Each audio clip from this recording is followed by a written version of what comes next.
Welcome back to the podcast, folks. Today we're diving into the psychology of first impressions in communication. It's like, those first 7 to 30 seconds that really set the tone. Yep, absolutely. It's fascinating how um, a mere moment can shape how someone perceives your confidence and credibility, right? Yeah, exactly. And isn't it wild that research shows we decide if we like or trust someone within just seconds? Indeed. It really makes you wonder how intentional we should be with our communication from the very start. For sure. Like, have you ever thought about how much our body language speaks before we even open our mouths? Oh, definitely. Um, think about it. If you're feeling nervous, your body leaks that information. It's like you're giving away your inner script without even Yeah, trying. exactly. And that's why having the right mindset is so crucial. Right. You have to start with a mindset that's curious, more about connection than um, trying too hard to impress. It's almost like setting your internal thermostat to engage rather than anxious. Exactly. And as the conversation shows, it's really important to remember that before you even speak, your posture, your relaxed shoulders, and your natural smile all do the talking. Right. And here's something that really stands out. The advice to use open gestures and avoid crossing your arms, which, come on, can be such a barrier to connection. Absolutely. It's like you want to show you're approachable, right? And that's where eye contact comes in. A steady, warm look tells people you're confident and truly attentive. Yeah, totally. Now, shifting a bit, tone. It's not just the words, it's how you deliver them. A calm, warm, and steady tone can really make the difference between inviting conversation and creating confusion. Oh, for sure. And I find it really interesting that the content mentions how speaking too fast or too softly can mess with the mood entirely. It's like, why Indeed. say the perfect sentence if your tone totally drops the impact? Exactly. And here's a point that might get people thinking. The words we use actually make up less than 10% of the first impression. Can you believe that? I know, right? It's mostly body language, tone, and energy that do all the work. It's like you're painting a picture with your entire presence, not just with your vocabulary. Yeah. But let me challenge that a bit.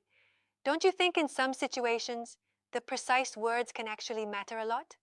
I mean, if you say something off key, doesn't that change how people perceive you? Good point. I get what you're saying.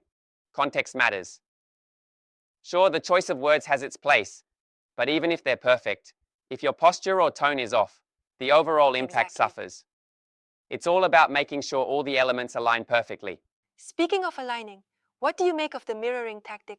It's all about matching someone's pace, tone, or gestures, right? Yes, indeed. Mirroring is a subtle yet powerful way to build connection and empathy. It's like um, reflecting someone's energy back to them without copying, Right. just matching their vibe. And then there's the idea of starting a conversation with a compliment or a keen observation. Something as simple as saying, I love your energy, can instantly set a positive tone. Absolutely, it's a smooth icebreaker. It shows that you're not just speaking, but also paying attention. And then you segue into asking questions like, what inspired you to take on this project? It's like you're clearly curious about them. Exactly, yeah. And curiosity really beats the stale small talk any day. It's more engaging and shows you're genuinely invested in connecting on a deeper level. Right. And all of these techniques, yeah, from the mindset to the body language, the tone, mirroring, and even careful word choice, they all come together in that initial burst of seconds. Definitely. There's also that caution about avoiding negative signals early on. Like checking your phone or fidgeting can really disrupt that first impression. Oh, for sure. It's almost like you're sending out a signal that you're not fully present. And it's such an easy trap to fall into these days. Distraction is everywhere. Right, indeed. What do you think about the advice to record yourself or role play to practice these skills? It seems super practical, almost like rehearsing for a big game. I love that idea. It's like training a muscle. You really have to practice to make it seamless. The more you practice controlling your body language and tone, the more natural it becomes. Absolutely, ma'am. And it's not about being perfect, but about reflecting the best version of your communication style. Consistent practice turns these moments into genuine, authentic interactions. Exactly. It's like building a positive first impression is an ongoing process, one that improves your everyday interactions too. Yeah, indeed. And to sum up, there are key takeaways from all this. Your mindset shapes your energy, your body language does the talking, tone communicates your confidence, and mirroring builds that emotional rapport. Not to mention starting with an observation or a genuine compliment to draw someone in and steering clear of distractions or any negative cues. It just all clicks together. Absolutely. You know, it's really a holistic approach to communicating.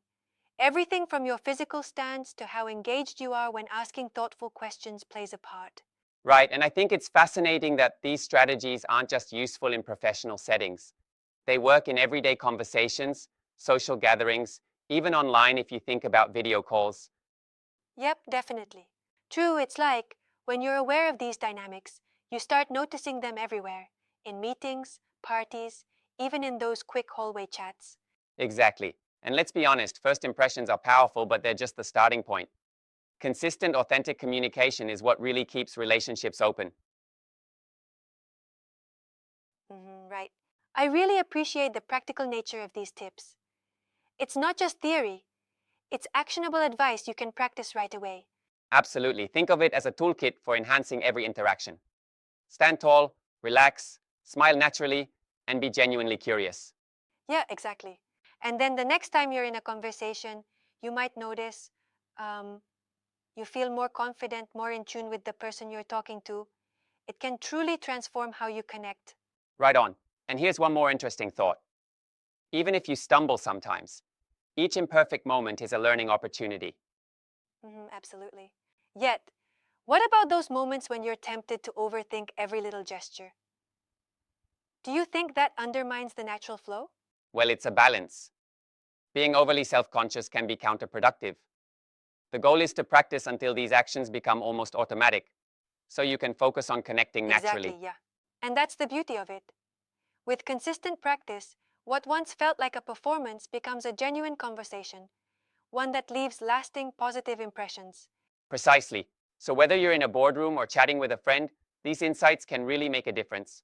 Thanks for this engaging discussion, and here's to transforming every first impression into a lasting connection.